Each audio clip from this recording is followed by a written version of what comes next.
Alright, this is the last day of the Cold War. I know this is crazy, right? This is Cold War 10A, the end of the Cold War. Nixon up to Ford, and then we'll leave Carter and Reagan and Bush as our last three, okay? Now, in the Soviet Union in the 1960s, we get a new Soviet Union leader. Remember, Khrushchev is highly criticized for the Cuban Missile Crisis, and the man who takes power is a man named Leonid Brezhnev, and he gives us the Brezhnev Doctrine. Stop me if this sounds kind of familiar. He said any country threatened by capitalism would be promised communist support. If it sounds familiar, it's because it's the Truman Doctrine, just communism and capitalism are juxtaposed. They're in the wrong places. So this is something new. Now, a lot of we have to have a test with this, right? What if a country is threatened by capitalism? And what's all these things? So in 1968, in Czechoslovakia, in the capital city of Prague, they basically announced we're leaving the Soviet Union. They do all these crazy things. They overrun the Soviet army that is there. And how does Brezhnev respond to it? He squashes it. He rolls in Soviet tanks, and he puts down this, and the people who are actually in charge of it are found guilty. A couple of them even executed in public demonstration. So Brezhnev, again, much in that mold of Khrushchev and Stalin, very heavy, iron hand, putting down revolutions. Now, Nixon, in addition to what was going on with Vietnamization and Kissinger, they announced the plan of détente. Now, détente, a fancy found French word, right? Détente means relaxing. In other words, we almost got blown up in 1962. We need to slow things down. Now, the whole main goal of détente, okay, reducing tension, the constant war, the Chinese, we're going to try to improve our relations between China and the United States and the Soviet Union so that we don't get into another Cuban Missile Crisis. And détente actually lasts from Nixon's presidency over to Ford and, in fact, a little bit of Carter, not a whole lot. Now, the high point and the most important thing is our second nuclear treaty. It is referred to as SALT I. Now, SALT stands for Strategic Arms Limitation Treaty. In other words, both Brezhnev and Nixon, U.S.-Soviet Union, agreed to limit the number of strategic warheads we have in our arsenal to reduce the tension that we could potentially do that, could start a war. So that's the high point of the time. We agreed to another nuclear treaty. There you go. Now, at the same time, we get a new guy in charge of West Berlin, whose name is Willy Brandt. Now, Willy Brandt, seeing that the 1970s is bad, actually announces what we refer to as realpolitik. And in it, he says, I'm going to trade with them. I'm not going to embargo them because money is money. I need money to survive. And again, this goes back to détente.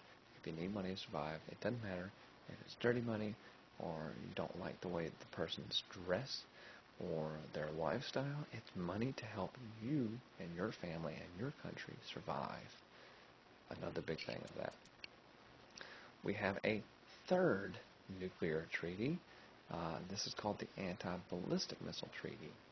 Now, each side here agreed to only have 2 nuclear defense systems, one for weapons and the other for their capital cities.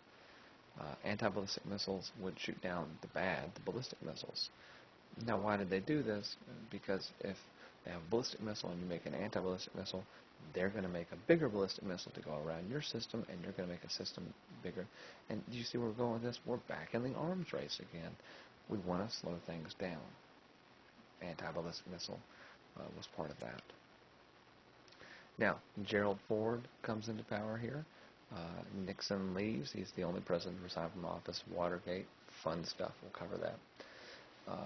The only really thing that Gerald Ford does, he carries on détente. He will get the Soviet Union to agree to what is called the Helsinki Accords. Helsinki is the capital of Finland. In it, he agrees to recognize existing boundaries, meaning We're not going to try to make anybody democratic if the Soviet Union agrees to recognize human rights. So we have them sign, they like human rights. What happens if they don't recognize human rights? That's a Carter issue, okay? So, Jimmy Carter becomes president.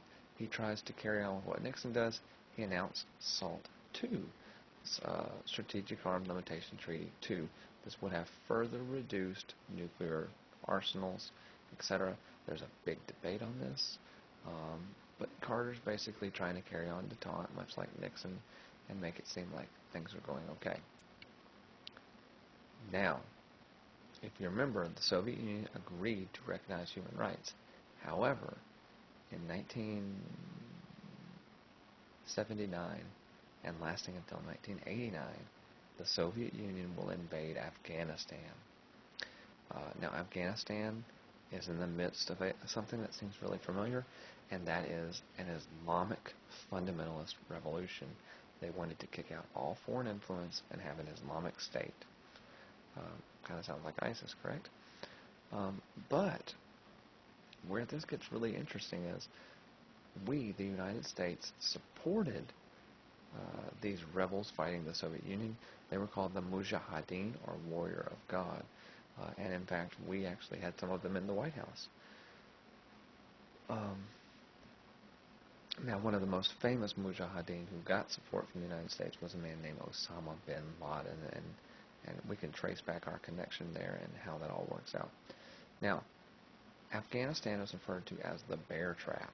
It is their quagmire. It is their Vietnam problem, very similar to ours. They last there. They can't beat these people in guerrilla warfare. They have to ultimately leave with their tail between their legs and just kind of admit defeat. So that lasts for about 10 years. And afterwards, Afghanistan is still a big issue. And in fact, Afghanistan has been invaded by major people, Alexander the Great, and no one has been able to conquer them. And that's an interesting tidbit, all right? Now, how do we respond to this? They said they'd recognize human rights. They didn't. The 1980 Olympics were to be held in Moscow. The U.S. boycotted it. We didn't show up. If you go back and look at the medal winners list, it's a lot of Russians. Why? We didn't show up. Now, they returned the favor when in 1984 it came to Los Angeles, and guess what? They didn't show up. So that's our Olympic standpoint and how that all works out, okay? So that was the first one about that. The next video will kind of carry on from 1981 until 1991 when the Soviet Union officially disbanded.